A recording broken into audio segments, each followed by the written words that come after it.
तो 2022 को लेकर बिसात बिछ चुकी है। हर पार्टी यूपी की जनता को लुभाने के लिए कोई कोर कसर नहीं छोड़ रही।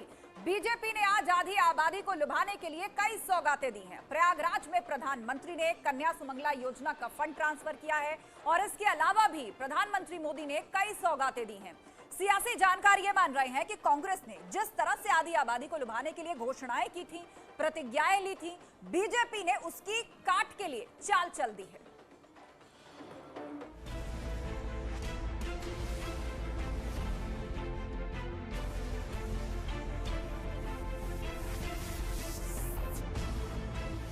मिशन 2022 को लेकर बीजेपी ने कमर कस ली है।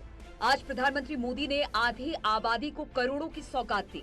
प्रधानमंत्री मोदी ने 202 टेक होम राशन प्लांट का शिलान्यास किया, साथ ही कन्या सुमंगला योजना का फंड ट्रांसफर किया। प्रधानमंत्री ने अपने संबोधन में जहां उत्तर प्रदेश सरकार की तारीफ की, वहीं महिलाओं को लेकर सरकार की योजनाओं को भी गिनाया। ये योजना गांव गरीब के लिए, बेटियों के लिए भरोसे का बहुत बड़ा माध्यम बन रही है। यूपी ने बैंक सखी का जो अभियान शुरू किया है, वो महिलाओं की रोजगार के अवसरों के साथ ही उनके जीवन में भी बड़े बदलाव ला रही है। सरकार से अलग अलग योजनाओं का जो पैसा सीधे डायरेक्ट बेनिफिट ट्रांसफर डीबीटी के जरिए खाते में आता है, ये पैसा निकालने अब बैंक नहीं जाना पड़ता। बैंक सखी की मदद से ये पैसा गांव में घर पर ही मिल जाया करता है। यानी बैंक सखी बैंक को गांव तक लेकर आ गई है। वहीं सीएम योगी ने भी अपनी सरकार और केंद्र सरकार की योजनाओं को गिनाया और बताया कि कैसे सरकार आधी आबादी के साथ खड़ी है। आदरणीय प्रधानमंत्री जी ने देश के अंदर 2014 में प्रधानमंत्री बनने के साथ ही बेटी बचाओ बेटी पढ़ाओ के माध्यम से आधी आबादी के प्रति जिस दृष्टिकोण को बदलने का कार्य किया था, आज उसके परिणाम हम सबके सामने देखने को मिल रहे हैं। मातृवंदना की योजना हो, मिशन इंद्रधनुष के माध्यम से टीकाकरण के अभियान को एक नई गति देने की कार्रवाई हो, या फिर हर घर में शौचालय के माध्यम से नारी गरिमा की रक्षा हो, या फिर माताओं को भी संपत्ति पर अधिकार मिले। प्रधानमंत्री आवास योजना में अधिकांश मकान जो मिले हैं वह महिला स्वामित्व के ही मिले हैं, नारी को ही प्राप्त हुए हैं। मुझे ये कहना है, उत्तर प्रदेश की महिलाओं, मैंने आपसे क्या कहा था? अपनी शक्ति को पहचानो। आज आपकी शक्ति के सामने इस देश के प्रधानमंत्री नरेंद्र मोदी जी झुक रहे हैं, समझ गए हैं कि महिला खड़ी हो रही है। 5 सालों से क्यों नहीं की ये घोषणाएं, आज क्यों कर रहे हैं? चुनाव से पहले, क्योंकि महिला जागरूक हो गई है, महिला उठ गई है।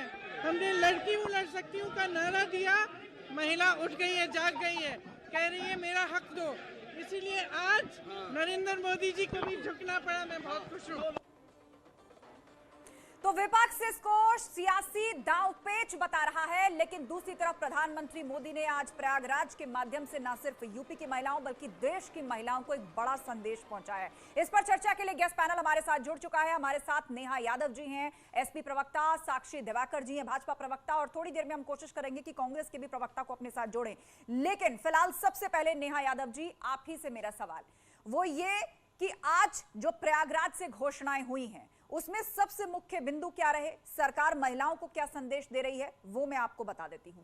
सबसे पहली बात, पुष्टाहार की बात हो रही है, बेटी बचाओ बेटी पढ़ाओ की बात होती रही है, उज्ज्वला योजना का जिक्र हुआ, मैटरनिटी लीव 6 महीने बढ़ाई गई, उसका जिक्र हुआ। और सबसे अहम बात यह कि जो क्राइम कंट्रोल उत्तर प्रदेश में करने का दावा सरकार कर रही है कि बेटियां अब आसानी से स्कूल जा सकती हैं, वो सड़क पर सुरक्षित निकल सकती हैं, समय बेसमय कभी भी बेधड़क आ जा सकती हैं, तो इनको उपलब्धियों के तौर पर जो है वो पेश कर रही है सरकार। और आज प्रयागराज से पूरे यूपी की महिलाओं को यह संदेश दिया गया है।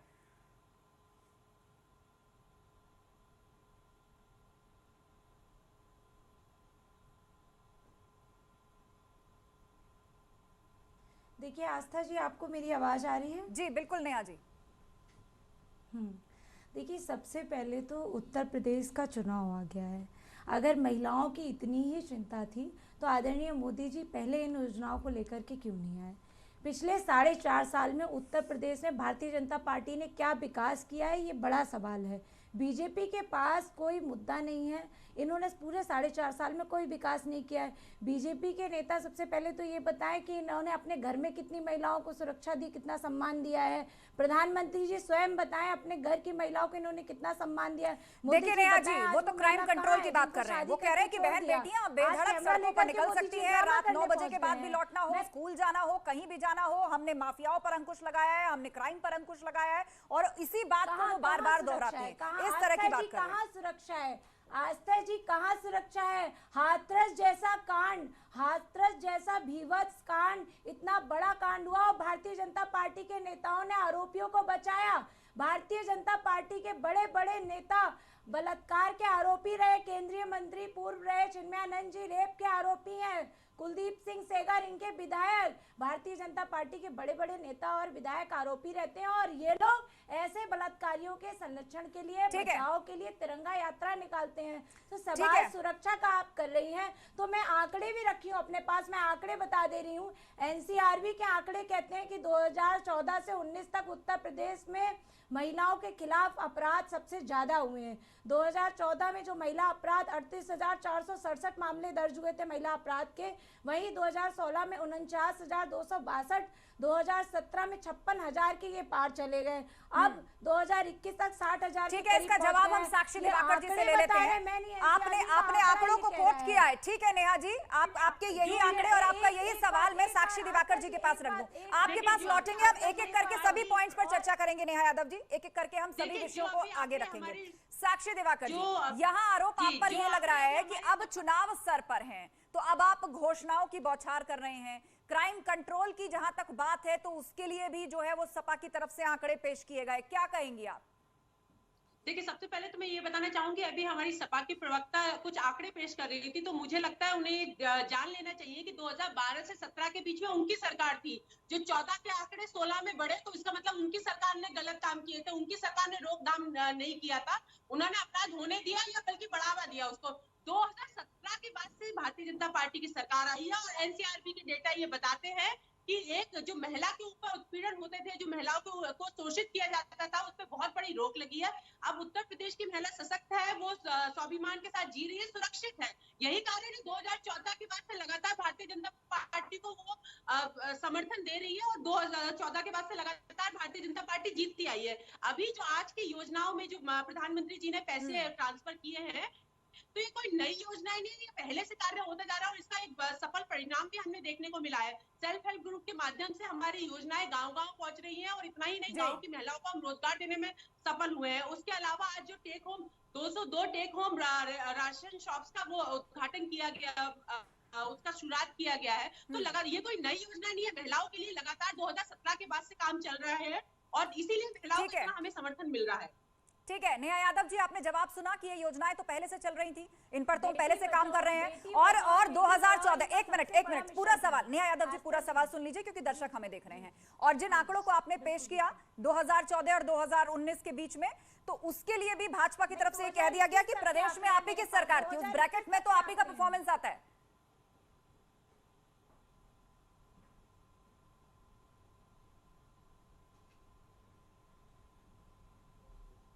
आप सुन पा रही हैं नेहा यादव जी? जी आप बताइए। जी, मेरा सवाल ये कि एक तो साक्षी दिवाकर जी ने ये कहा कि ये जो तमाम योजनाएं हैं वो बहुत पहले से चल रही हैं, जब से सेंटर में सरकार बनी है तभी से ही महिलाओं को ध्यान में रखकर ये बहुत सारी योजनाएं चल रही हैं। और दूसरी अहम बात यह कि आपने जिन सालों के आंकड़े गिनाए 2014 और 2019, उनका कहना है कि यूपी में तो आप ही की सरकार थी। क्राइम बढ़ने की आप बात करें तो उस ब्रैकेट में तो आप ही का परफॉर्मेंस आता है ना, सवाल यहां आप पे खड़ा कर रहा है। आपने दूसरा सुना नहीं, मैंने 2021 के आंकड़े तक बताया। 2014 में 38,467 मामले थे और 2021 में 60,000 से ऊपर मामले चले गए महिला अपराधों के। ठीक है, ठीक। दूसरी बात, आपने इनकी एक बड़ी योजना कही, बेटी बचाओ बेटी पढ़ाओ। इसके बजट का 80% भारतीय जनता पार्टी ने अपने एडवर्टाइजमेंट पे खर्च किया है। चलिए ठीक है, क्योंकि ये शो खत्म करने का वक्त आ रहा है, मैं चाहूंगी क्लोजिंग रिमार्क इसी सवाल को आगे बढ़ाते हुए साक्षी दिवाकर जी। देखिए, भारतीय जनता पार्टी ने जो वादे किए थे सारे पूरे किए हैं। हमारा जो मूल मंत्र था सबका साथ सबका विकास, उसके तहत हमने कार्य किया है और हमारी जो योजनाएं थी वो हम घर घर पहुंचाने में सफल हुए। यही कारण है कि घर घर से हमें समर्थन मिल रहा है और 2022 के चुनाव में हम बहुत भारी बहुमत से। चलिए, उम्मीदें आपको काफी है कि घर घर से समर्थन मिल रहा है, लेकिन लब्बो लुआब यही कि आधी आबादी पर नजर है, इस वोट बैंक पर भी नजर है हर सियासी पार्टी की, इसीलिए हर कोई अपने अपने दाव पे चलने में तुला हुआ है। एक छोटे से ब्रेक का यहाँ वक्त हो गया। आप सभी पैनलिस्ट का बहुत शुक्रिया चर्चा में शामिल होने के लिए। जल्द होंगे हाजिर, कहीं मत जाइएगा।